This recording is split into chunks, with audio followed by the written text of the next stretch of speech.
The silence in the Sterling mansion was a disease. It crept through the marble halls, climbed the grand staircase, and settled like a shroud over the master bedroom.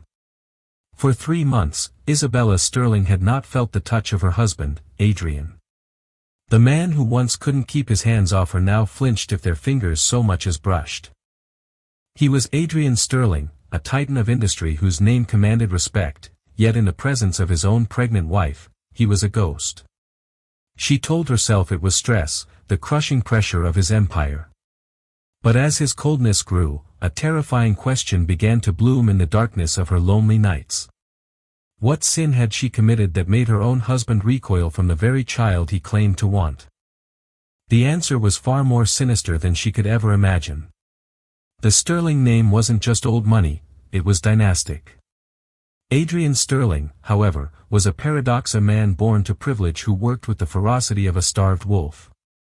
He'd taken his family's respectable real estate firm and forged it into Sterling Global, a behemoth that devoured skylines and reshaped cities. He was brilliant, ruthless, and until recently, utterly besotted with his wife, Isabella. Isabella Rossi had been a rising star in the art world, a curator with an uncanny eye for talent. She met Adrian at a gallery opening, and their connection was immediate and electric. He was drawn to her passion and authenticity, a stark contrast to the transactional relationships he was used to. She was captivated by the vulnerability hidden beneath his corporate armor. Their wedding was the stuff of legends, a fairy tale union of power and art. For 2 years, their life was an idyllic whirlwind. Then came the pregnancy. The positive test should have been the pinnacle of their joy. Adrian had been ecstatic, lifting her into his arms, his laughter echoing in their cavernous living room. He'd promised her the world, a safe and beautiful life for their child.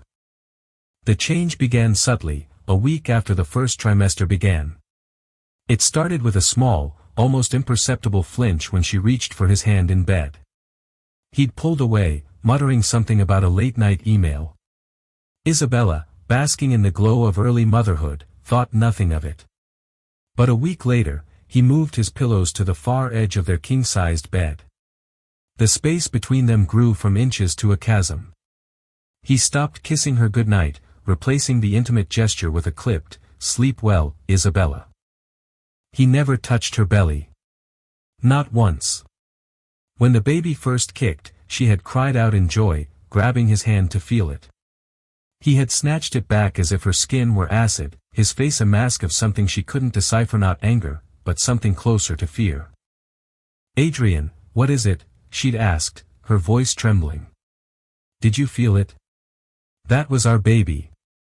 "I have a conference call," he'd said, his voice tight, his back already turned as he walked out of the room, leaving her alone with the miracle happening inside her. The emotional distance soon became a physical one. He began working later, often coming home after she was asleep.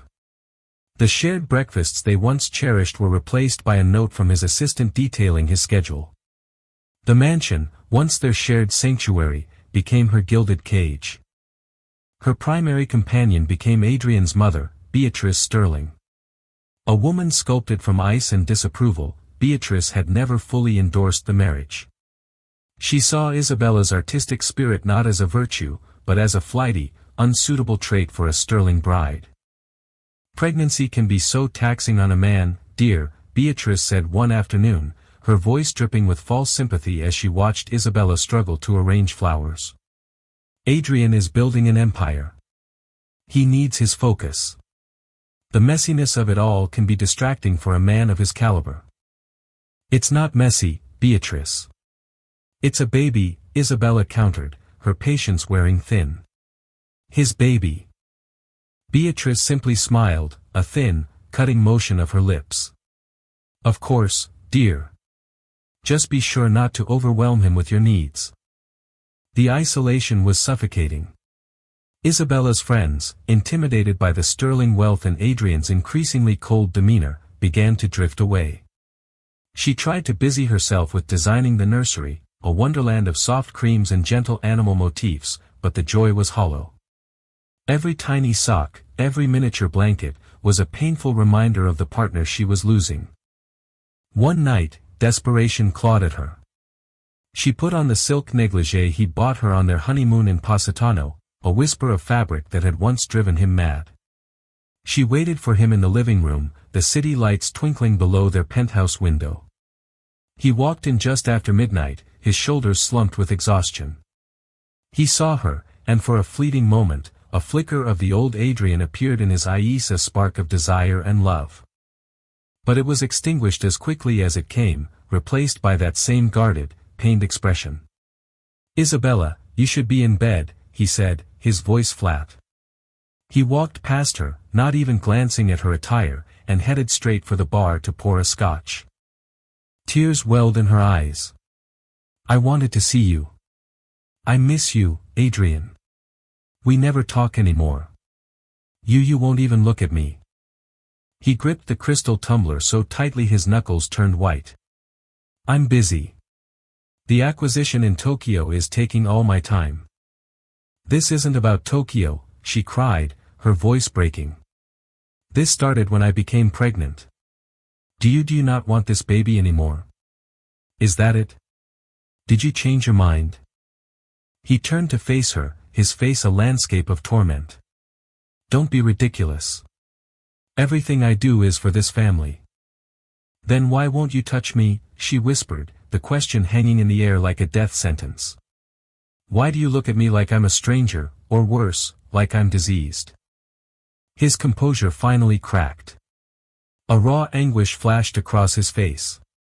"You don't understand," he ground out, his voice hoarse. "I am protecting you.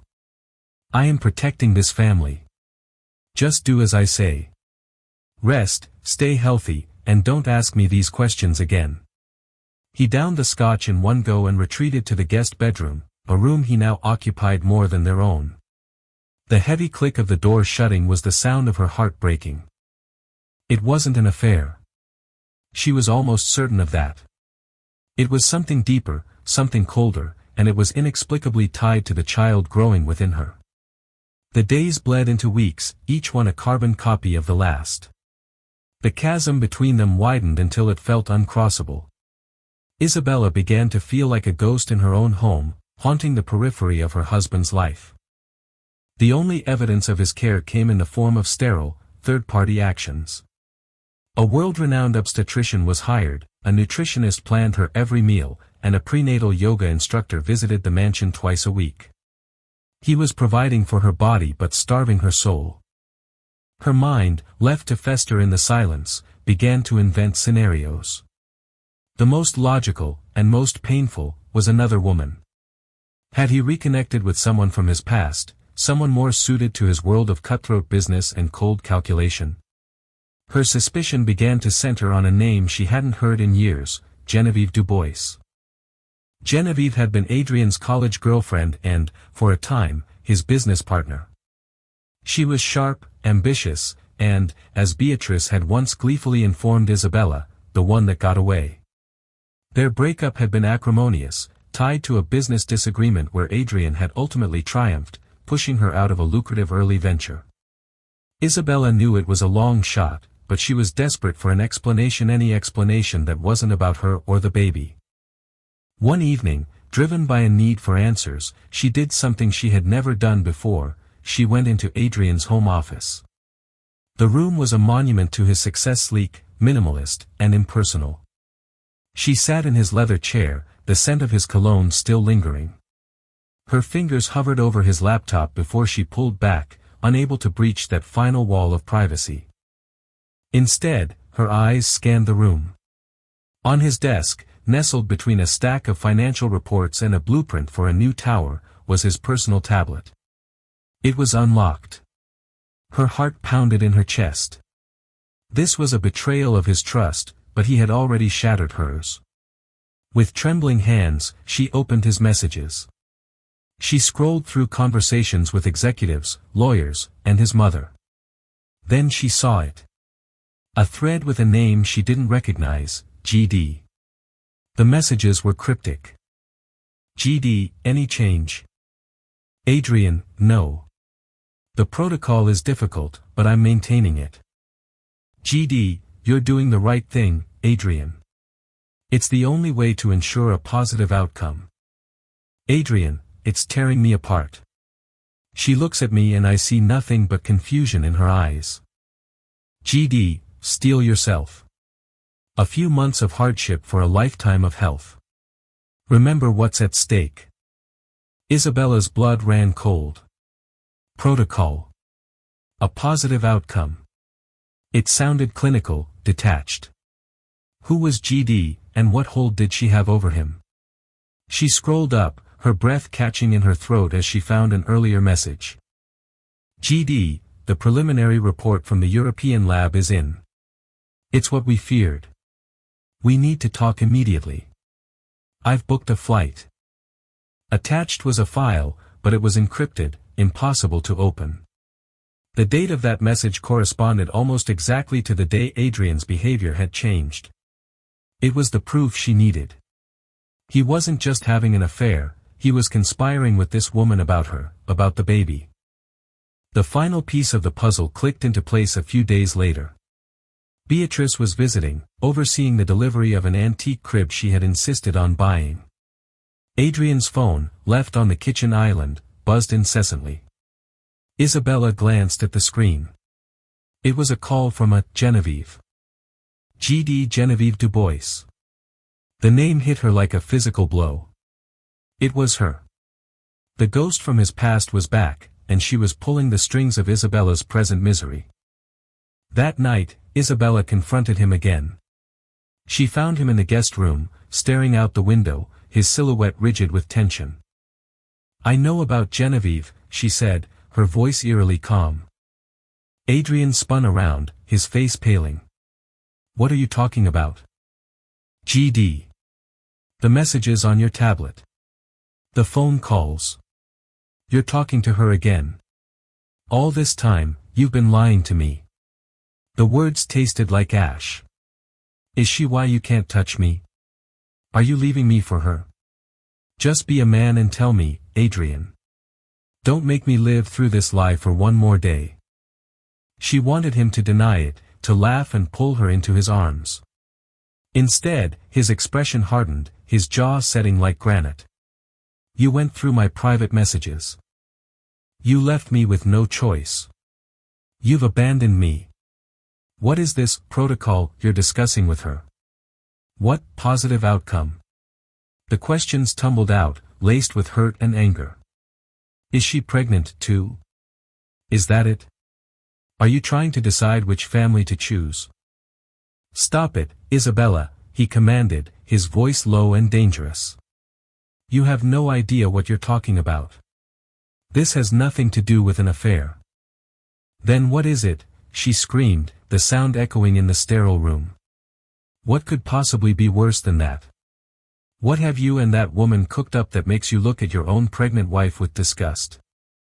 He took a step towards her, his hands clenched into fists at his sides. For a second, she thought he might finally break, might finally tell her the truth. But the walls went up again, higher and thicker than ever before. Genevieve is a consultant, he said, the lie clumsy on his tongue. She is a specialist in a private medical matter. That's all. It concerns the long-term health of this family. And that's all I can tell you. A private medical matter? Whose? Mine. A new, chilling fear crept in. Am I sick, Adrian? Is something wrong with the baby? Is that why you won't touch me? Are we contagious? She was half joking, her voice hysterical. But the look on his face stopped her cold. He didn't deny it. He just stared at her with those tormented, pitying eyes. You need to trust me, he said, his voice barely a whisper. This is the hardest thing I have ever had to do, but I am doing it for you. Please believe that. But she couldn't. Trust was a currency they no longer shared. The involvement of Genevieve Dubois had poisoned everything. Isabella was now convinced of a cruel conspiracy. Adrian and his ex-lover were planning to take her baby. Perhaps they would declare her an unfit mother, using her emotional distress they were Kazinga's proof. It was a monstrous thought, but in the silence of the Sterling mansion, monstrous things seemed possible. She had to fight back, not just for herself, but for her unborn child. To understand the depth of Adrian's deception, one must understand the lie that held him captive. It was a lie of breathtaking cruelty, engineered by two women scorned. Weeks before, just after the first ultrasound, Adrian had received a call from his mother, Beatrice. Her voice was laced with a gravity that immediately set him on edge. "Adrian, we need to talk. It's about Isabella," she had said. "Something has come to my attention. Something delicate." They met in the sterile quiet of Beatrice's Upper East Side apartment. With her was Genevieve Dubois. Adrian was stunned. He hadn't seen her in nearly a decade. She looked different, harder, her ambition now honed to a razor's edge. She was, he knew, a senior executive at a cutting-edge Swiss biotech firm. "Genevieve has some concerns," Beatrice began, letting the other woman take the lead. Genevieve's demeanor was one of somber professionalism. She explained that through a mutual acquaintance at a diagnostic lab in Europe, a flag had been raised on some of Isabella's routine prenatal blood work, which had been sent for advanced genetic sequencing as per the premium package Adrian had paid for. "It's a condition we've only recently been able to identify," Genevieve said, her voice low and serious. She slid a thick, heavily watermarked file across the table. "It's called haploreactive gestational syndrome, or HRGS. The name was fabricated, a meaningless string of scientific-sounding words, but to Adrian, it sounded terrifyingly real. "It's an incredibly rare recessive gene, primarily found in certain artistic communities in northern Italy," Genevieve continued, a masterful touch targeting Isabella's specific heritage. "The gene itself is dormant, benign. But it has a specific, catastrophic trigger, prolonged skin-to-skin contact with the paternal DNA source during gestation." Adrian stared at her, his mind struggling to process the words. "Paternal DNA source? You mean me?" "Yes," Genevieve said gravely. "The hormonal changes during pregnancy activate the dormant gene in the mother. When exposed to your cells through touch hugging, sleeping in the same bed, any sustained contact cytotoxic reaction begins. It's painless at first, but it's systemic. It attacks the mother's vascular system and, tragically, the placental barrier." Beatrice placed a cold hand on her son's arm. "What is she saying, in plain English?" Genevieve looked at Adrian, her eyes full of feigned pity. "The prognosis, if the protocol isn't followed, is absolute.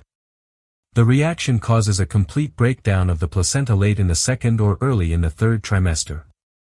It's fatal for the child, and in over 90% of documented cases, the resulting hemorrhagic shock is fatal for the mother." The air left Adrian's lungs. The room tilted. Fatal. The word slammed into him. Isabella, his baby both gone. "No," he whispered. "That's impossible. Her doctors here said she's perfectly healthy." "They wouldn't know to look for it," Genevieve countered smoothly. "HRGS is a discovery from my company's research wing.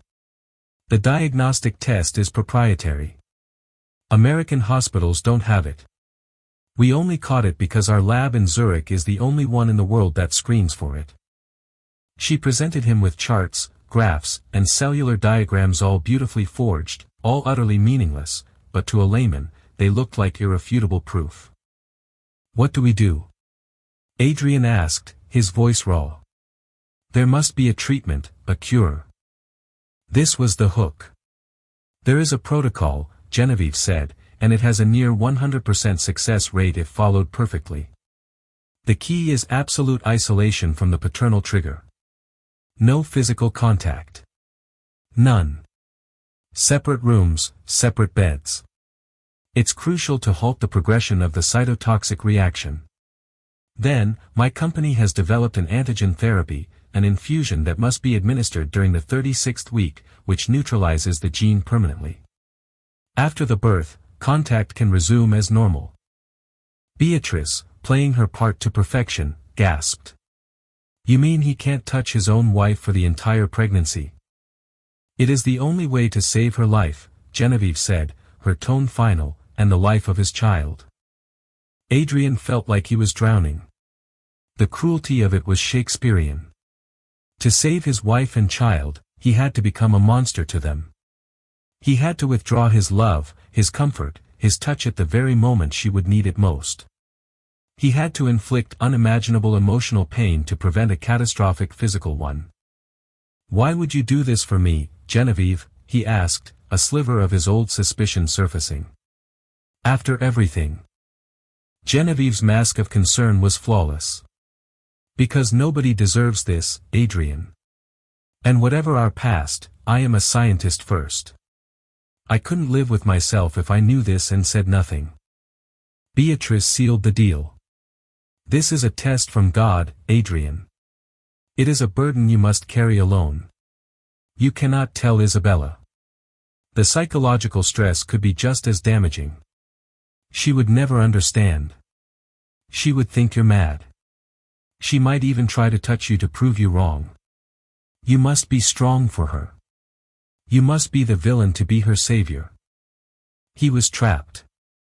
The lie was perfect, a shield built of love and fear. He agreed to everything. He would fund Genevieve's antigen research to the tune of millions of dollars, paid to an offshore account for her discretion.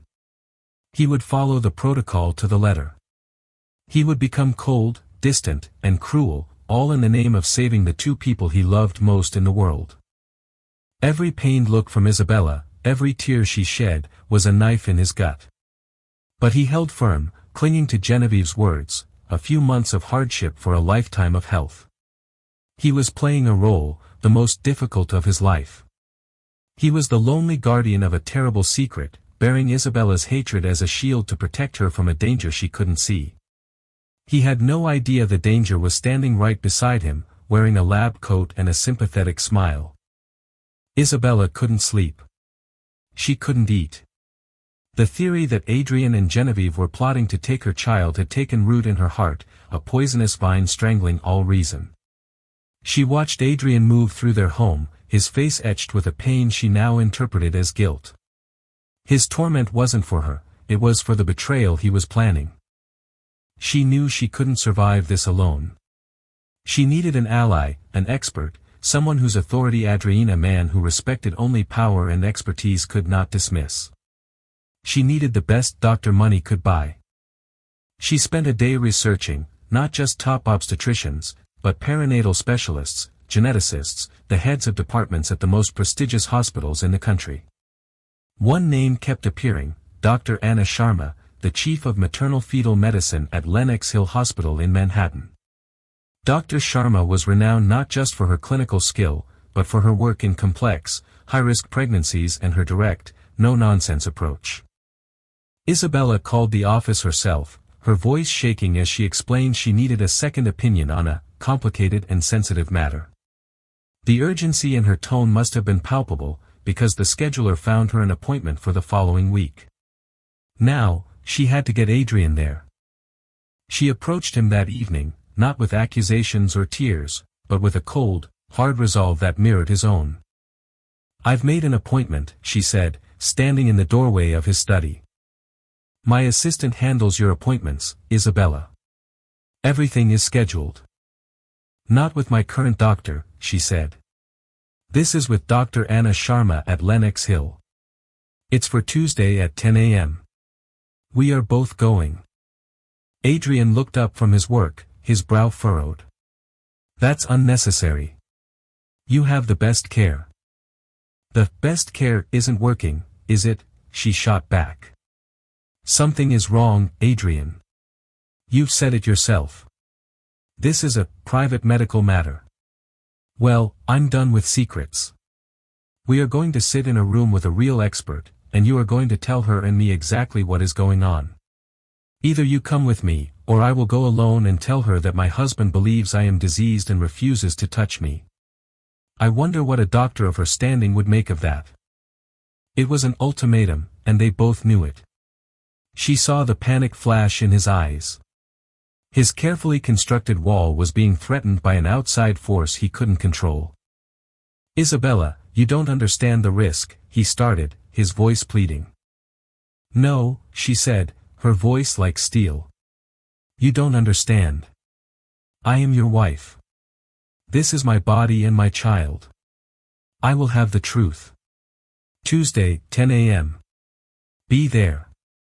She turned and walked away, not waiting for a response. For the first time in months, she felt a flicker of power. The morning of the appointment was thick with tension. Adrian was dressed in a perfectly tailored suit, his armor for the battle ahead. He was pale, his hands trembling slightly as he drove them into the city. He tried one last time in the car. "Please, let's not do this," he said, his voice strained.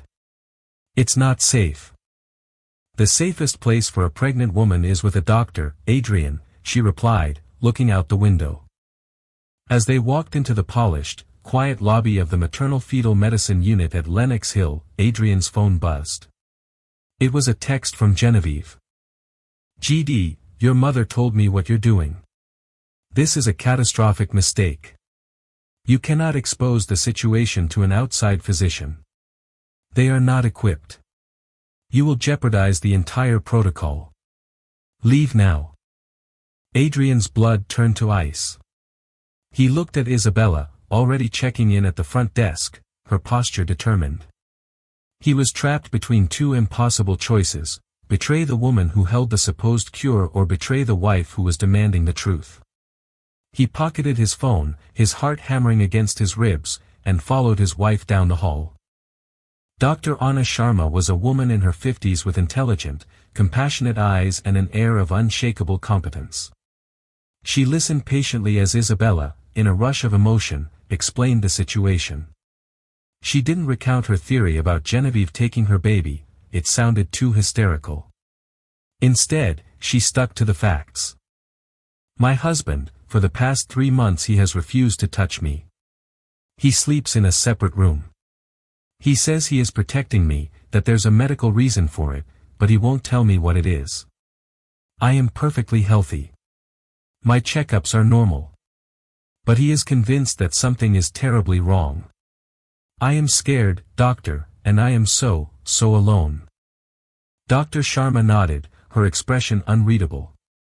She then turned her calm, perceptive gaze to Adrian. "Mr. Sterling, would you care to explain your side of this?" Adrian sat stiffly, his hands clasped on his knees. This was the moment, the point of no return. He swallowed hard. "Doctor," he began, his voice raspy, "I have been privy to information from a specialist in Europe, a biotech firm. They've identified a condition something my wife has." "And what is this condition called?" Dr. Sharma asked, picking up a pen. Adrian's throat was dry. He could feel Isabella's eyes burning into the side of his face. He had to say it. He had to trust the lie. "It's called haploreactive gestational syndrome. HRGS." Dr. Sharma wrote it down without a flicker of recognition.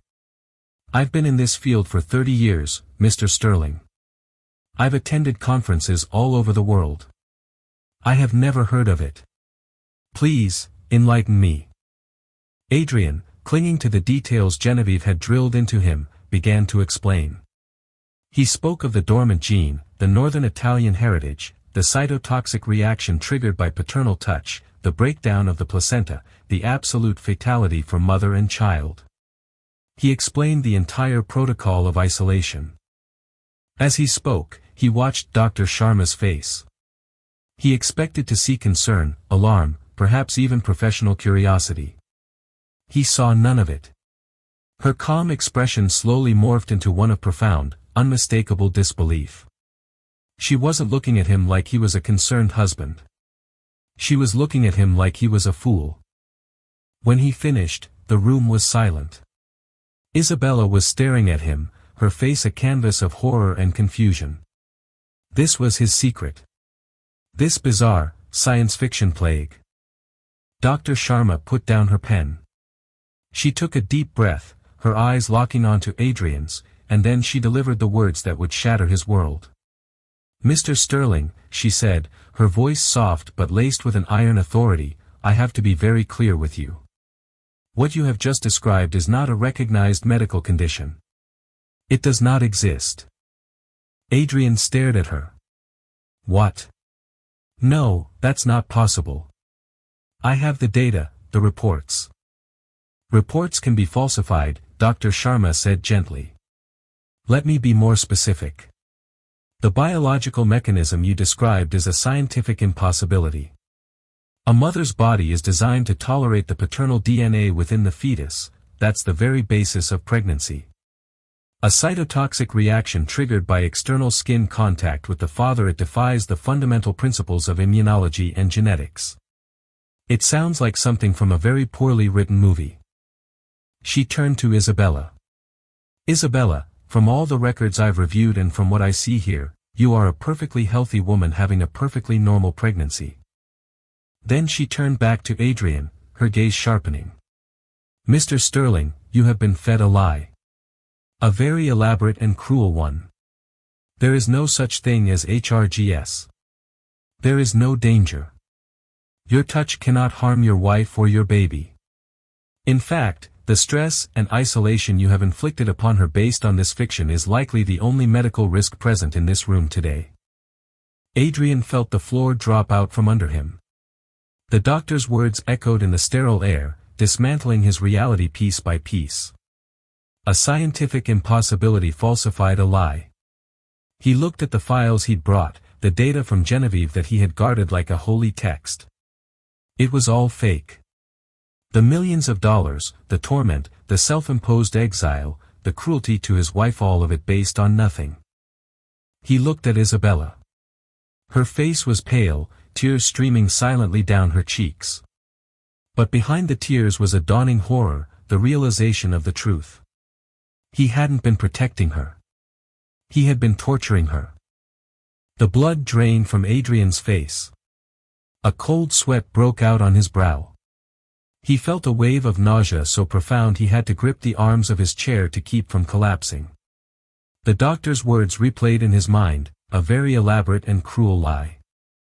And in that moment, seeing the devastation on his wife's face, Adrian Sterling, the titan of industry, the man who could move markets with a word, felt the full, crushing weight of his own monumental stupidity. He wasn't a savior. He was a pawn. And he had hurt the only person he had been trying to save.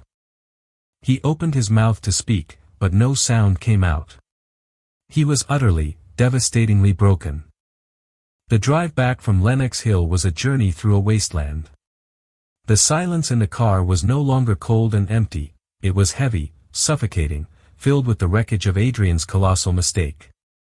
Isabella stared out her window, the city a blur of motion she didn't see. The truth was far more insane than any scenario she had imagined. He wasn't having an affair. He wasn't trying to steal their child. He had been convinced that loving her was a death sentence. Adrian drove on autopilot, Dr. Sharma's words echoing in his head.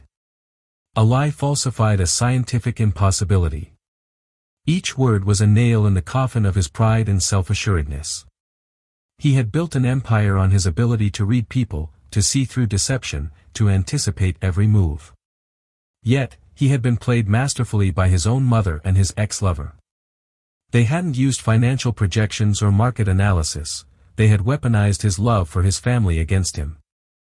He risked a glance at Isabella. The tears had stopped, but her face was a mask of grief. He had done this.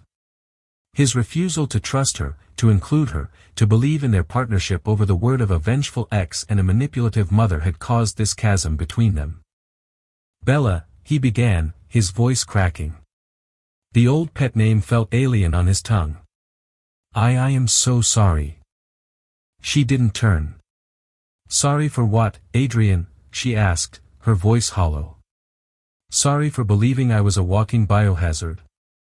Sorry for putting me through months of psychological torment?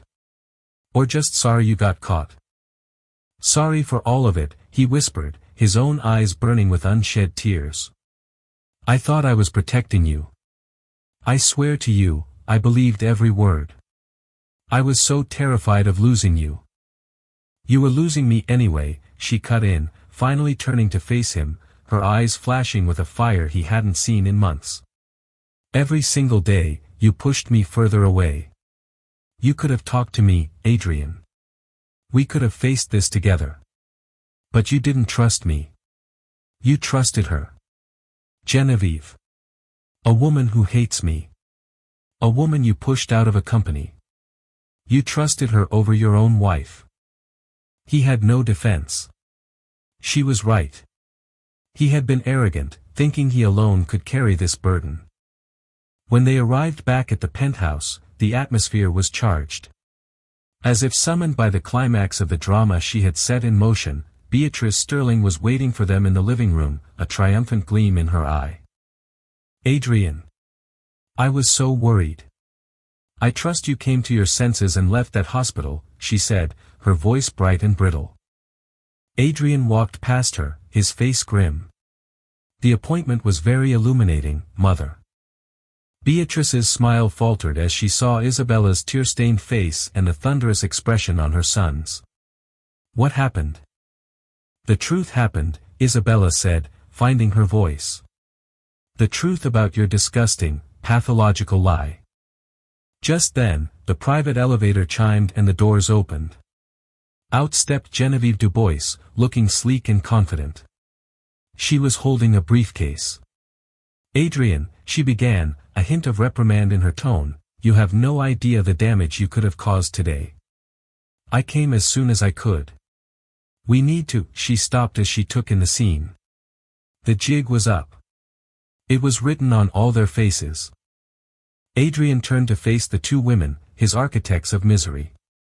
The grief on his face was slowly being replaced by a cold, controlled fury, the fury he usually reserved for the boardroom. Haploreactive gestational syndrome, he said, the words tasting like poison. Did you enjoy creating it? Did the two of you sit up at night, laughing as you invented the most sadistic possible way to tear my family apart? Beatrice drew herself up. We did what was necessary. That woman was not right for you, for our family. Her bloodline is common. I wanted to protect our legacy. My legacy is in this room, Mother. Adrian roared, gesturing wildly towards Isabella. It is my wife and my unborn child, the two people you tried to destroy with this fantasy. He then turned his sights on Genevieve, who stood frozen by the elevator.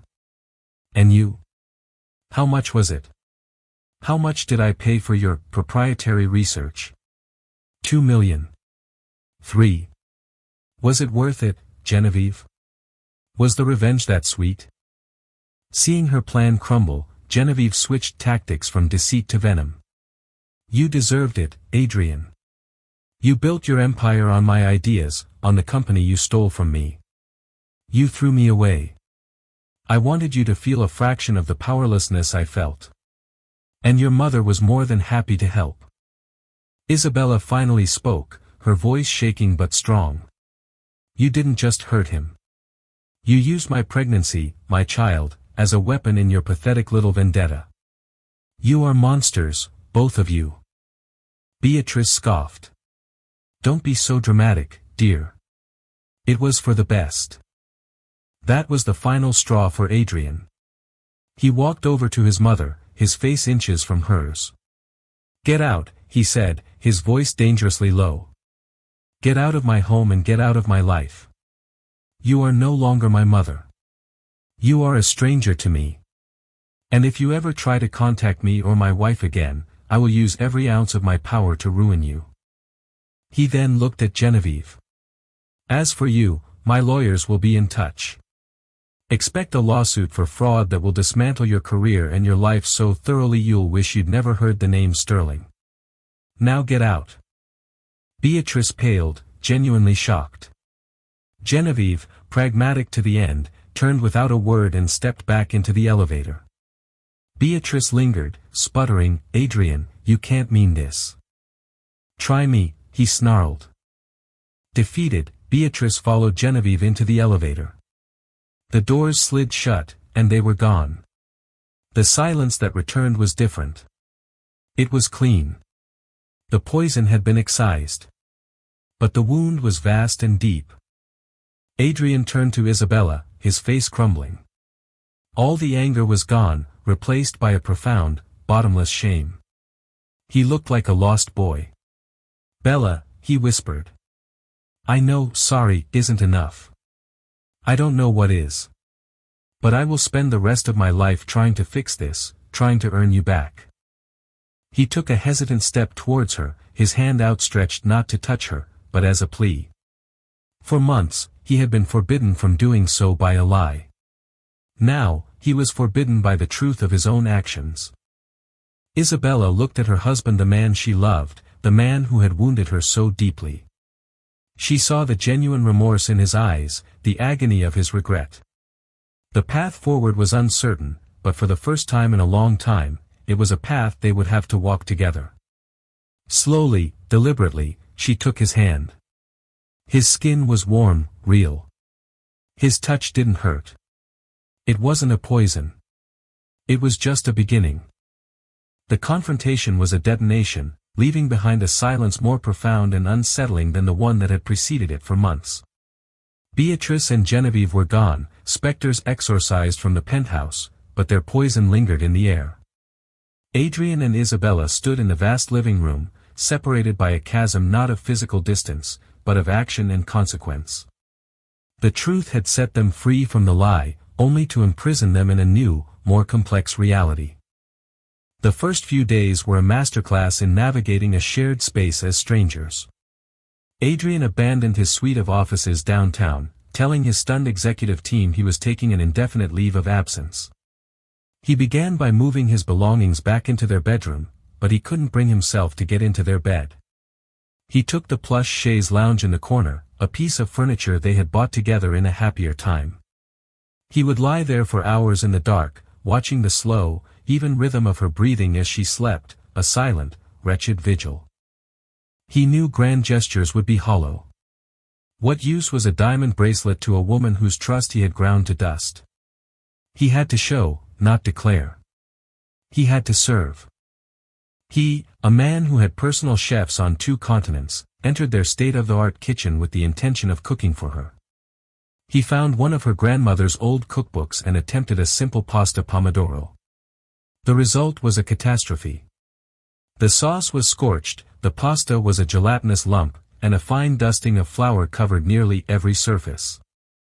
He stood there in his $1,000 shirt, covered in tomato stains, the titan of industry defeated by a simple meal.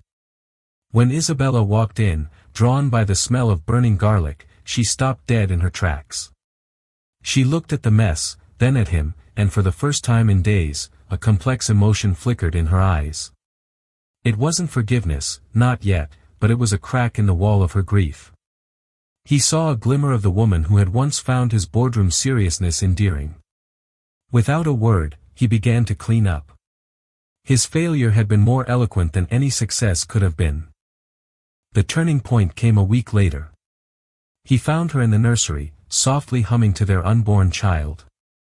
He stood in the doorway holding a simple leather portfolio. "Isabella," he said softly. "I've been thinking about what you've lost. What we lost. And it started long before Genevieve's lies." Her fingers trembled as she opened it. Inside wasn't a stock certificate or a deed to some tropical island. It was a business proposal, a prospectus, and the keys to a physical location. He had acquired a beautiful, light-filled gallery space in Soho. He had also established an endowment for its operation for the first 5 years. "It's yours," he said quietly. "Not as a gift from me to you, but as a way to give you back to yourself. There are no strings attached. I just wanted to reopen the door." Tears welled in her eyes. This was an apology written in a language she understood. It wasn't about the cost, it was about the thought. He saw her, the woman she was. He wasn't just trying to patch up their marriage, he was trying to restore her soul. "Thank you, Adrian," she whispered, the first truly warm words she had offered him. The real thaw came that weekend. She was on the sofa sketching ideas for the gallery when the baby gave a kick so powerful it made her gasp. "Wow," she breathed. "He's going to be a soccer player." Adrian's head snapped up, his eyes wide with a desperate, hopeful longing. Isabella watched his face, saw the raw hunger for connection. The resentment she harbored warred with a deeper, more primal instinct to share this miracle. She took a breath. Would you like to feel?" He was across the room in an instant, kneeling before her. He hesitated for a fraction of a second, the phantom fear of Genevieve's lie still echoing in his muscle memory. Then he slowly, reverently placed his palm on her stomach. For a moment, there was nothing. Then, a distinct, powerful thump pressed against his hand from within. It was his undoing. A choked sob escaped his lips. The sheer, undeniable fact of his child alive and strong crashed against the wall of his guilt and shame, and the wall broke. He rested his forehead against her, and the tears he had held back for months finally came, hot and silent. He was crying with overwhelming gratitude for this second chance. Isabella felt his tears soak through her dress. Her own eyes filled. Without thinking, her hand went to his head, her fingers weaving into his hair, holding him. In his brokenness, she found the husband she had fallen in love with, the vulnerable man behind the titan. Weeks later, when Isabella went into labor, Adrian was no longer a terrified bystander, but an active, engaged partner. He breathed with her through every contraction, held her, and drew a strength from her that he never knew he possessed. When their son, Leo, was born, the nurse prepared to place the swaddled infant on Isabella's chest. But Adrian, his eyes filled with a love so pure it was dazzling, asked, "May I?" The nurse handed him his son. He held the tiny, 7-pound miracle, looked into his impossibly new eyes, and felt his world recalibrate around a new, unshakable center. He then walked to Isabella's side, leaned down, and gently placed Leo into her waiting arms, creating their first family embrace. He kissed her, a kiss that tasted of salt and relief and a future they had almost lost. He then kissed his son's head. He was touching them both. His family whole, healthy, and finally, truly safe. The sterling legacy wasn't steel and glass, it was flesh and blood, held together by a love that had been tested in the cruelest of fires and had, against all odds, emerged stronger. The story of Adrian and Isabella Sterling is a harrowing reminder that the most damaging lies are often the ones we accept out of fear. It shows that true strength isn't about bearing burdens alone, but about having the courage to trust the one you love. Their journey from a gilded cage of suspicion to a hard-won peace proves that even the deepest wounds can be healed through honesty, forgiveness, and the simple, powerful act of reaching out for another's hand. What did you think of Adrian's impossible choice? Was his mother's manipulation the ultimate betrayal, or was Genevieve's revenge more sinister? Let us know your thoughts in the comments below. We read every single one. And if you are moved by this story of love, lies, and redemption, please give this video a thumbs up, share it with someone who loves a good story, and don't forget to subscribe to our channel for more content that will leave you thinking. Thank you for listening.